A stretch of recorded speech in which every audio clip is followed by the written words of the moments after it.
I love the way the First Gen Lounge makes me feel. Because it creates a space where I belong. Where we're able to create community. The fact that it's a community.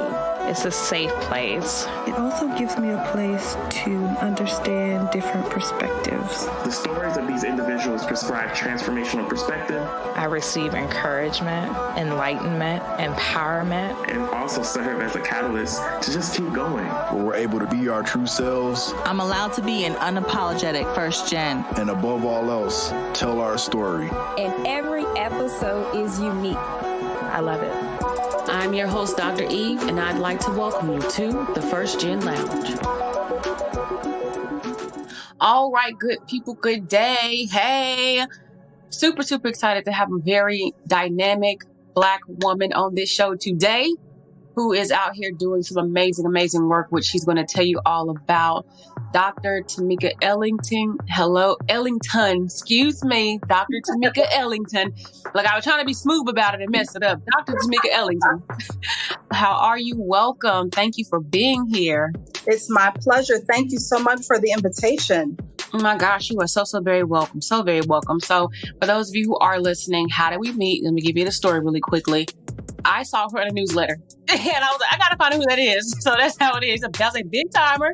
But no, there is this First Gen platform out in Colorado. Why is it escaping my brain right now? Global Minded. Yes. I'm like, what? Well, I can't trip it because I'm like, everything's like First Gen, but Global Minded. So thank you to Kara for what she's doing with that platform. And she was featuring Black First Gens, and Dr. Ellington came across, and I was like, oh my. So I went to her LinkedIn and called myself peeping, and she peeped back. And so we became friends. So grateful for that, Dr. Ellington. But please do tell everybody who you are, for sure, and what you do. Everybody is so good to be here with you. I'm super excited. And just as much as Dr. Eve has been pumped about this, I have really been pumped about this myself. I'm Dr. Tameka Ellington. I'm an educator, scholar. I've been working with students now for the past, it's been like 15 years now since I've been working in the academic realm, working with students, and worked with hundreds of first generation students. I also am First Gen, and I'm an alum of the Upward Bound TRIO program. I was in TRIO when I was in high school, and I've been so blessed to have been able to give back to the TRIO programs. As a professor at Kent State University, where I'm currently working, I got a chance to teach a fashion class. I'm a fashion professor, and so I got a chance to teach a fashion class for the Upward Bound Summer Institute. And I've been doing that now for probably maybe the past 8 years. Yeah. Interesting. Very, very interesting. What was it that got you into fashion? I'm curious about that. Oh, well, I've always been a very creative person. So I knew, from the very beginning that I wanted to do something creative. I've been drawing since I could hold a pencil. And, my first job, Dr. Eve, I wanted to become an illustrator and draw for Marvel Comics. That was the first job that I wanted. And once I got to junior high school, and, back in the day, they used to have something called home ec. I'm sure you remember home ec. So I actually got into that home ec class. I got my hands on the sewing machine, and I absolutely loved it. And I hadn't looked back since. And so I knew ever since I was about in the 8th grade or so that fashion and creativity was something that I've been wanting to do for a long time. And, really what it boiled down to was that I wanted to be an educator. Like I said, I teach fashion. And so being an educator really is the grand scheme of what I'm supposed to be doing here at this particular time and moment in space. And educating is what I love to do, whether it's fashion or whether it's, leadership or something else. Being in front of a group of students, being in front of a group where I can just give as much of myself as I can to help better people, that's what I live for. I felt that. Yeah. Really felt that. And I feel it. And it's very much so who I am. And I know when we talked before, it's like we are two of the same because it's just how we show up, what fulfills us, what excites us. It's just, we're just so much in common, and it's always joyful to find people who are kindred spirits. Yeah. Because I left higher ed never thinking I would leave because of the students and wanting to connect with them and bond and grow and just pour into them. Right. And even in what I'm doing as an entrepreneur, I still have students. So it's you never get away from, what's destiny for you. Something you said that I'm really interested in and would like to dig into a little more is that you were talking about having this experience in home ec, essentially, and being behind the sewing machine and realizing that you knew then that was for you. Yes. How did you, because that was a young age. Yes. And but I do have a conviction that at some point we know, even if we can't articulate it. Yeah. Because I always knew speaking would be a part of my path, but it was never one of those, this is how you'll be doing it kind of things. But how did you continue just over the years to kind of hone in on that and make sure that you did things to create what you're doing now? So to make it a reality and not let go of, sometimes people come into your life and they're like, no, but you should do this. Mm-hmm. So how did you not get deviated from your path, considering that it was so young that you discovered this thing about yourself? I honestly believe, Dr. Eve, that it was by grace. Like I said, I've always been a creative person, and I knew for me that getting an education was going to be my way out of the situation that I was currently in. Being first gen, I'm one of the people who are also not only just first gen, but also I grew up in a poor background.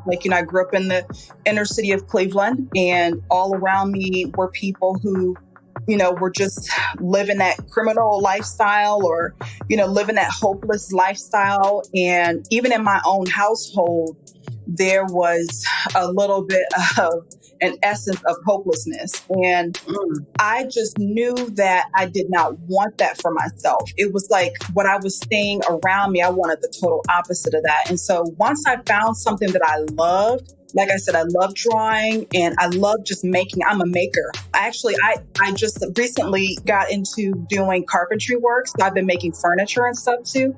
So I'm a maker. I love making it. It excites me. It gets me thrilled to be able to see something that I've put my, hard work into, and to actually, once I'm all done, to actually be able to see a product in front of me. That just makes me excited, And so that's really what it was just having the burning desire to want to do something different than what I saw around me.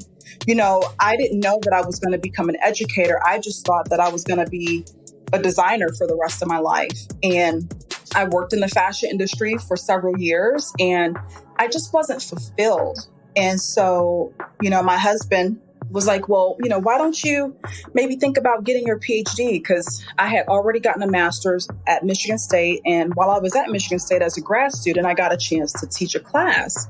And I really liked it more than what I thought I was going to. And so, I was sick of the fashion industry. It's kind of backbiting and it's a lot of politics and all this stuff. And I was just sick of it. And I told my husband, I was like, I really don't know what I should do. And he was like, well, why not try getting a PhD?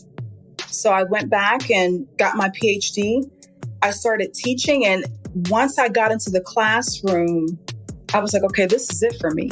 This is I know this is it. This is what makes me happy. Out of all the things that I've had, been blessed to be able to experience, teaching and being in front of a group and sharing myself with people has been the most exciting part of my life. And it excites me to hear you say that, knowing that, again, same for me. Speaking for me isn't about speaking and being on a stage and doing the rah-rah motivation thing. Right. That's right. It's about teaching, imparting the wisdom and helping people to be better in who and what they are, right? So I totally get it. So that's why I say something about being a teacher, and speakers are teachers, but then I would say maybe not all, because it takes a certain skill to be a teacher. Yes. To be an educator. Right. So if you can blend the two, and people who understand, you get it. Yeah. to blend the two together and to make it work. And some people, so for those who are asking, what's the difference between a speaker and an educator? Before I answer it, let me let you answer it. What do you think? What do you say? You know what? I think it depends on the person's heart.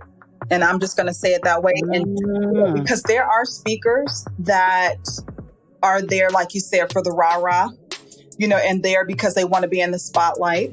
But then there are people who are teachers who just want to be able to help elevate people.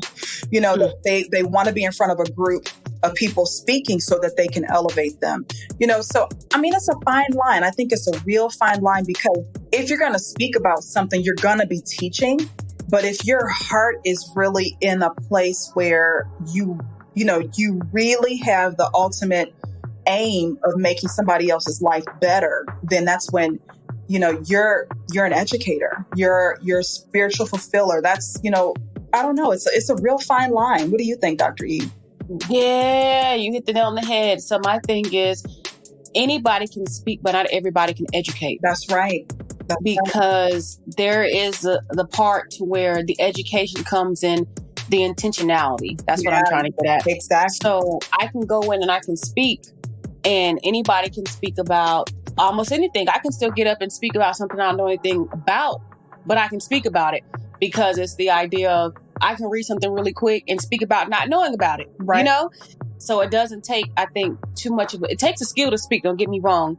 But let's just say if we were talking about, military servicemen or veterans things, I can say, well, what I don't know is I don't know, how the budgets are. I don't know what their protocols are. I can speak about that, right? Right. But I can't educate you. Right. But that I'm giving you nothing. So I think that education is very much so the part filling in the gaps. So I love that we're on the same wavelength about that. So can you be a speaker and not educate? Yeah, because you can speak about things that don't require education. Yeah, you're right about that. You're exactly right. I think what makes an educator also too is the experiential aspects of life. When you really can teach somebody about something is when you've experienced it, And so a really good example, I remember when I first started teaching in the School of Fashion at Kent State. Kent State is one of the best fashion schools in the country, really in the world. We're like ranked number 4 in the country, number 13th in the world. And so one of the things that I remember my students telling me, and this was early on in my career, is they said, Dr. Ellington, what I appreciate about you is that you've actually been in the fashion industry. You've worked there, you know what you're talking about. And so you're not just teaching us out of the book. And, I never even thought about it like that. I was just teaching them what I knew. But when I looked at other colleagues of mine who had never, ever been in the fashion industry, had never stepped foot in a showroom or anything like that, and they were teaching basically, like the student said, out of the book, I could see the value that I was bringing that other people couldn't bring, And so when you've experienced something like you and I both being first generation, we can't talk about being first gen with anybody if we've never experienced it. Yes. Yes. I am a firm believer of that I try not to speak on things I don't know, even in the work that I do. Right. And, saying that I can put my foot in my mouth, but I know entrepreneurship. I may not be an expert in every aspect of it, but I know it and I can talk about it, and I can gain the experience that I need to continue to speak on things further. But you're right. And it's funny you mentioned that, because I find as well as that it's easier to hear somebody who's been where you are. Oh, yeah. And who has the experiences necessary to relate. Because I think experiences really help us to relate to people. Yeah. So I think it's a great point in being able to speak or educate. And I'm not trying to get political on you, but I think that's what's wrong with a lot of our education systems now. Oh, yeah.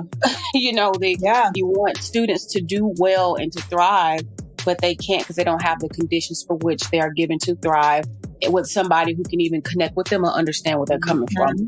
That's all I'm gonna say on that. But you get it. Mm-hmm. So, and them thinking you're at Kent State and you said the top 4 in the country, I'm thinking, oh, she bad, y'all. She bad. Because if you think about this idea of being a first gen, being a Black woman, and being at one of the top institutions in the country for, the work that you're doing, that says a lot. I'm curious to know, how do you handle that pressure? Or do you even think about it? Oh boy, you know what? I have to tell you, I have grown so much since I've been on this journey of academia. When I first started in the industry, like I said, I didn't know I wanted to become an educator, but once I figured that out, it was like it was nothing stopping me after that. And when I got into the fashion school, I started off as a part-time instructor. I absolutely loved it. And while I was teaching part-time, I started working towards getting my PhD. After I finished all my courses, I became, what we call ABD, right? All but dissertation. Mm-hmm. So I became ABD, and I went to my director And I told him, I said, I think it's time for me to transition into a full-time position at the school. And Kent State University, is like a lot of other institutions. There was not a lot of Black people in our school. And there was only really like one full-time Black person in the school. They had a couple part-timers who were Black, including myself. And so I went and applied for a position that they had open. I got turned down for the position. And I was like, okay, well, maybe it's just not my time yet, right? So another position comes up maybe the next following year. And I was like, okay, well, I'll try to apply for this one. Girl, I got turned down for the second one as well. Mm-hmm. Okay, so a third position came around. The positions that I'm applying for are just instructor positions. An instructor is not the same professor, right? Right. Instructor positions, full-time instructor jobs, and I kept getting turned down. And so after the third time of me applying and then getting turned down a third time, I started seeing a pattern. Everybody, and like I said, I was still teaching there part-time. So I was seeing who they were picking instead of me, right? So they were picking these white women who had less education than me. Like I said, by this time, I'm ABD. I remember one time I ended up getting passed up for somebody who only had a bachelor's degree. And so after that third time, I said, no more. This is not about to happen again to me. And I went and I talked to one of my mentors, and I'm telling you, if you don't have mentors in your life, you don't have anything, because mentors can really help shape and change your life. And so my mentors, I went to them and told them what was going on. They took me directly over to the affirmative action department. I filed a case, and that's how I magically got a job. Wow. No way. Yes. So my full-time position at Kent State as an instructor started because I had to file a case against the fashion school. Yes. And see, you know what? And that whole dynamic of coming into a position in that manner, it starts off it ruffles a whole lot of people's feathers. And it starts you off in a position where you know that you're not really welcome in that space. And so, I felt a lot of stress, a lot of pressure, in the beginning, because I just knew that my colleagues were not happy about me being there. And so once I completed my PhD, I went back to my supervisor and I said, you know what? The fashion school has never, ever had an African-American professor. At one point, we had a gentleman who was from Mali. He started working as a professor in the School of Fashion. He lasted 1 year, and they had his ass out of there quick. 1 year he lasted.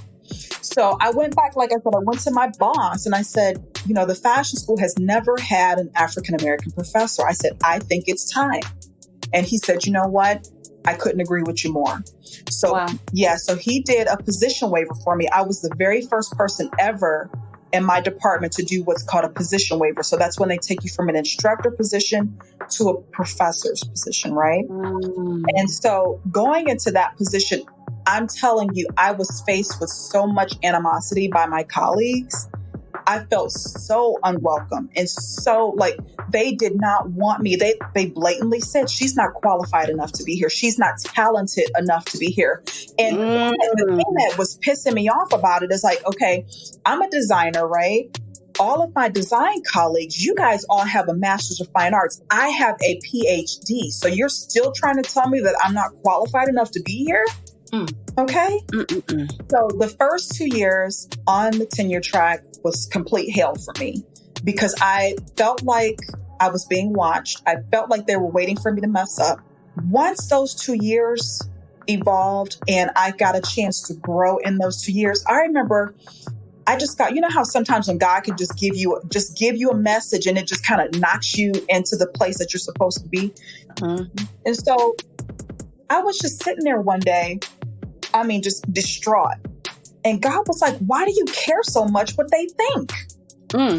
Why do you care so much what these people have to say about you?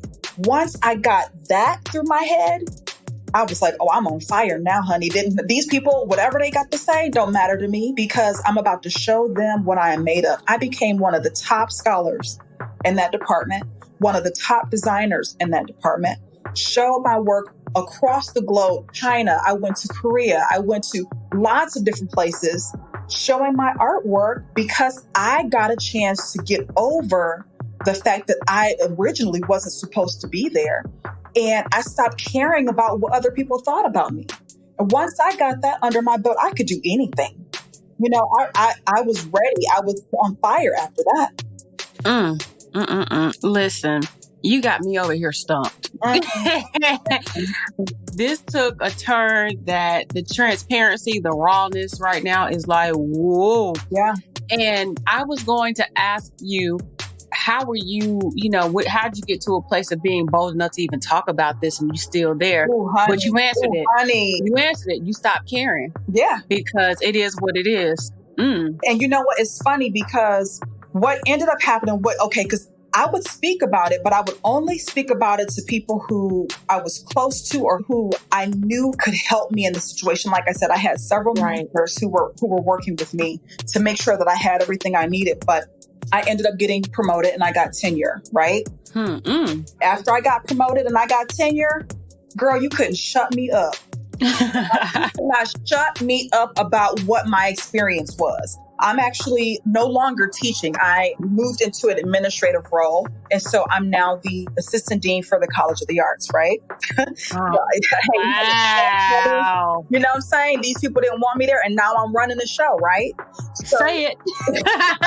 And so my dean that I work for, one day, I was actually asked, this was just this past February, our Student Multicultural Center asked me to come and be the Black History Month speaker. And so I was wrapping my things up in my office and I was getting ready to leave. And I told my dean, I was like, oh, I'm about to get ready to go. I got to go over to the Student Multicultural Center because I'm speaking for them today. And so my boss, white man, asked me, he said, oh, so what's your topic? And I looked him dead in the face. I said, well, I'm going to be talking about the fact that I had to file an affirmative action case against the fashion school. He just looked at me like, what could he say? What could he say? And he was kind of the look on his face was just kind of like in shock, like, wow. At this moment in time, I feel like people need to know. That, like I said, it's nothing against Kent State University.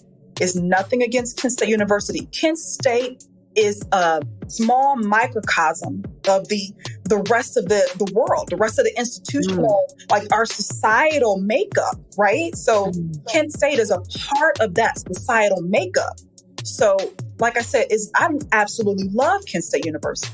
I'm an alum also too. I got my undergraduate degree in fashion from Kent and my PhD is from Kent State. I love Kent State University. However, Kent State is a part of the overall societal makeup. There are still issues. They're trying to, I'm sure in many instances, Kent State is trying to right a lot of the wrongs that have happened. But again, they're a part of the overall societal makeup.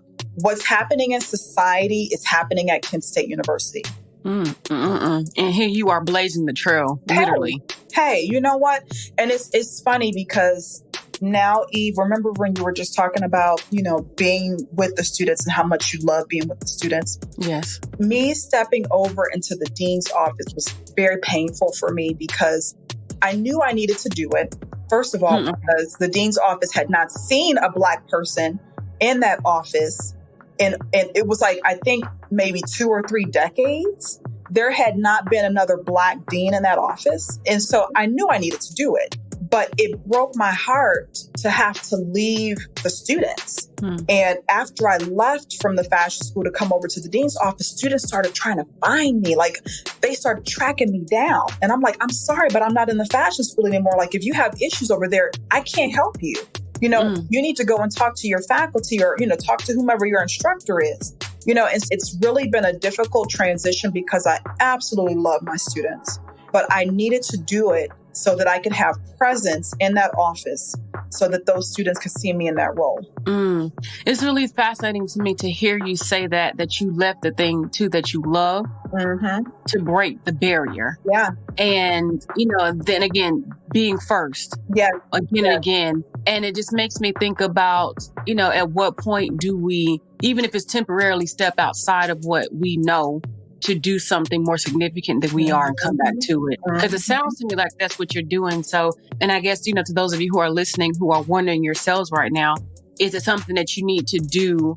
And it could be, again, just temporary to make sure that you're making that change, absolutely, and get back to what you love. Yeah. Because that's big. But even for what you said you moved into, even as an administrator, they going to have a building named after you one of these days. You keep on. So, a whole center is coming. I'm telling you, me moving outside of the fashion school, away from my students, actually has served its purpose of allowing me to eventually be able to step out of quote unquote academia.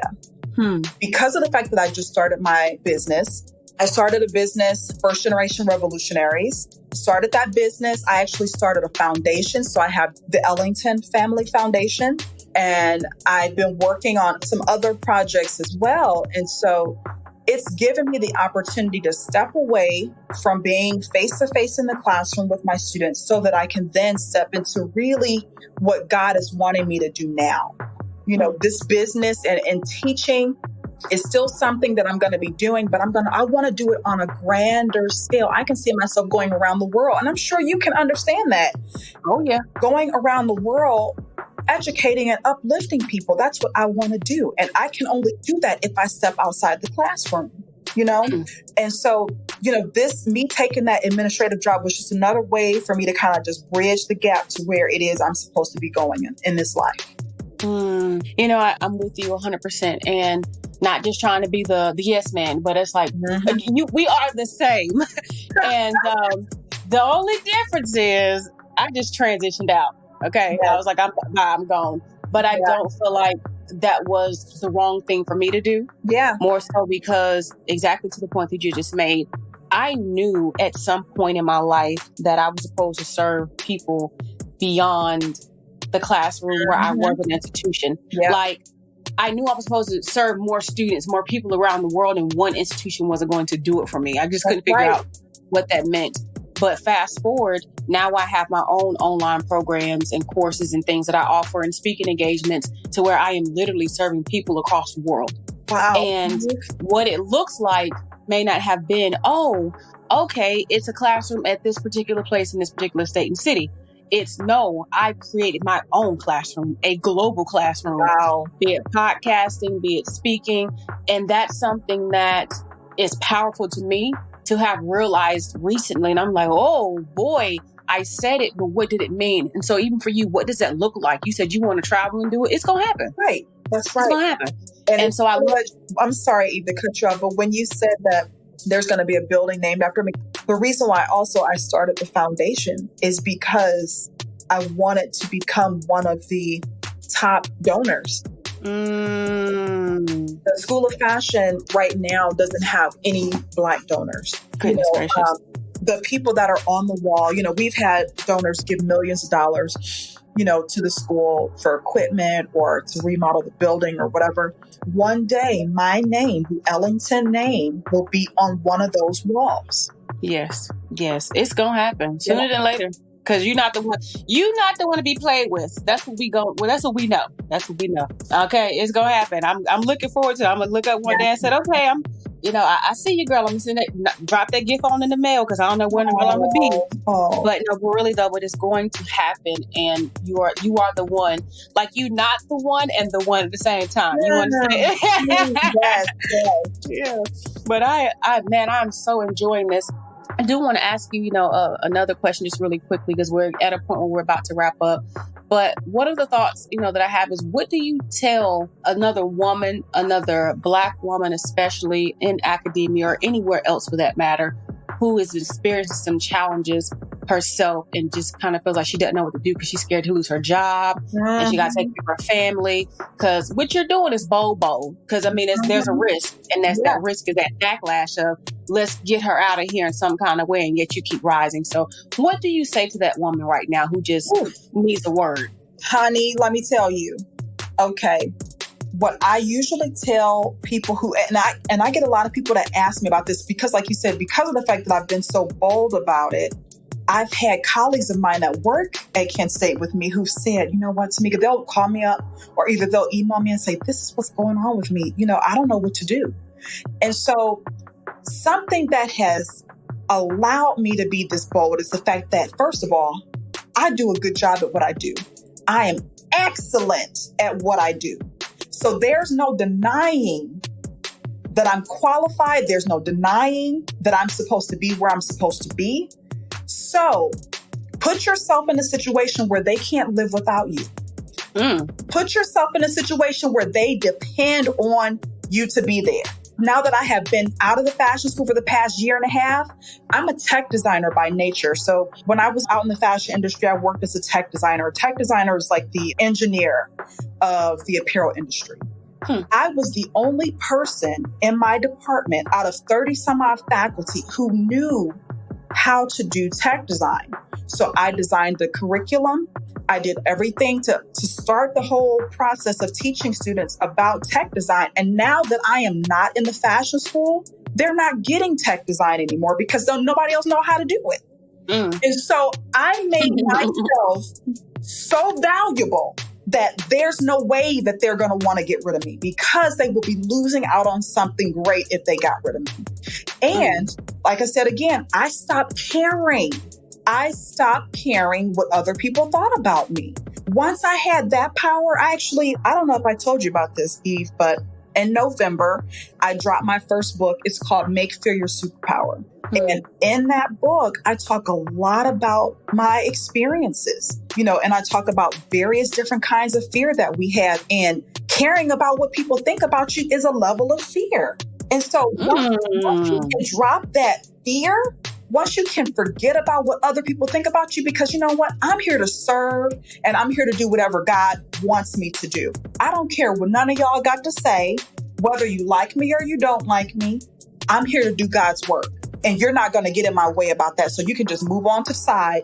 Let me do what I need to do and let me do it well. And so that's what I tell other Black women is that make yourself invaluable. Make yourself so needed that they're not going to know what to do if you leave.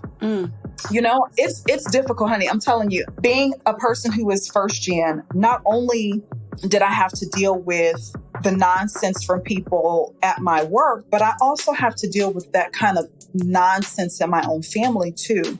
Yep. It's really sad. And you and I can have a whole nother conversation about this. Having to be the anomaly. When you're first generation, you're the anomaly. You're different than everybody else in your family. And so I'm seen as different. I'm seen as the outsider, and I'm oftentimes treated as the outsider. And so if I cared about what my family thought about me, there's no way I would be able to succeed. Unfortunately, my family would rather that I stay level than that I climb because they don't know what to do with me when I climb. And so, like I said, I'm here to serve. Whatever it is that God has in store for me, I am here to do that, regardless what anybody else has to say. My family, colleagues, whomever, friends, if you don't like it, get out of my way. Let me do what I'm going to do. Yeah, I just really like you. I just really like you a lot.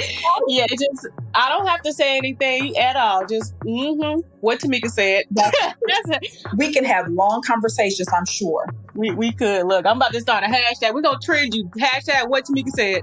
So, but it's get out of my way. That's right. For the person who is listening today who needed to hear that, there it is. There it is. But even the empowerment for all of us to go on in our lives and do whatever it is we need to do, and how much more we can do when we stop thinking about what we say. Right. When we stop thinking about what they think, because if the job is being done, and clearly if it's being done so well that you're global out here, then, how I say to sometimes my friend, who's going to check me, boo? So it's, so it's kind of that kind of thinking, but man, this has been a delightful conversation. Yeah. But even on that note, the final thought, and I know the mantra, so you might hit us with that, but your final thought, your final word that you would leave us all with, or that piece of advice, what would that be? For all of my first generation family, and I do consider people who are first generation family because we have something in common. We have something in common that will never, ever go away. Once you're first gen for life. whether you finish and you go to school and you get a PhD, or you go to school, you just get your bachelor's degree. You graduate. Once you graduate, you're still first gen. There's something about people who are first gen. We have such a tenacity about ourselves that it's something that we have in common. We're family. And so I would say to my first gen family, continue to be the best that you can be. Continue to strive for things that you dream about and things that you may not be able to touch it yet. But if you can see it in your mind and if God put it in your spirit that it's for you, then it really is for you. And, we oftentimes, like many other people, we have issues with having this kind of like imposter syndrome. When you're first gen, you suffer from a lot of imposter syndrome. I'm telling you. Mm-hmm. You kind of have to step outside of that imposter syndrome so that you can do what it is you're called here to do, whatever that might be, whatever your mission in life might be. Get over the imposter syndrome because you are blessed and you are here to do whatever it is that you're meant here to do. Do it and do it well. Always succeed. Always try to be your best. And that's really all I have to say. But before we leave, I wanted to make sure that I got a chance to invite the listeners to go to my website and to connect with me in the First Generation Revolutionaries movement that I started. And so if you would like to connect with me, you can go to Dr. Tameka Ellington. It's Dr. Dr. No period, Tameka Ellington, Ellington, all one word, Dr. Tameka Ellington with no period. Go to drtamekaellington.com. Once you get into the website, you'll see that there's a couple tabs. So if you go to the First Generation Expert tab, click on the First Generation Revolutionaries, and there's a way that you can get in there. You can join the list. It says, welcome to the First Gen movement. First Gens will join here. So if you click on there, I have a free gift that I would like to offer to everyone who's listening. 6 steps to finding your dream career or your dream aspirations. I would like to give that to everyone. We love that. We love gifts. Yeah. Look, and for those of you who are like, what? She said, what again? The link is in the show description. Just go there. Yeah. Just go there. Yeah. Got it. So look, oh my gosh, Dr. Ellington, you are everything. You have brought so much life to me today over here, Black woman. But thank you for your truth, for your transparency, for your vulnerability, for just being the revolutionary. Like not just talking about it, but being about it through your actions. So that's even more powerful because sometimes we tend to say things that we don't live, but you're living it. And so I appreciate that. But again, thank you for everything. Wishing you well in all that lies ahead. Continue to take really good care of yourself and changing the world. And I'm looking forward to seeing that building too. That's right. And we will be in touch because I want to work with you. You and I we will be phenomenal together, Dr. Eve. Absolutely believe that. Absolutely believe that.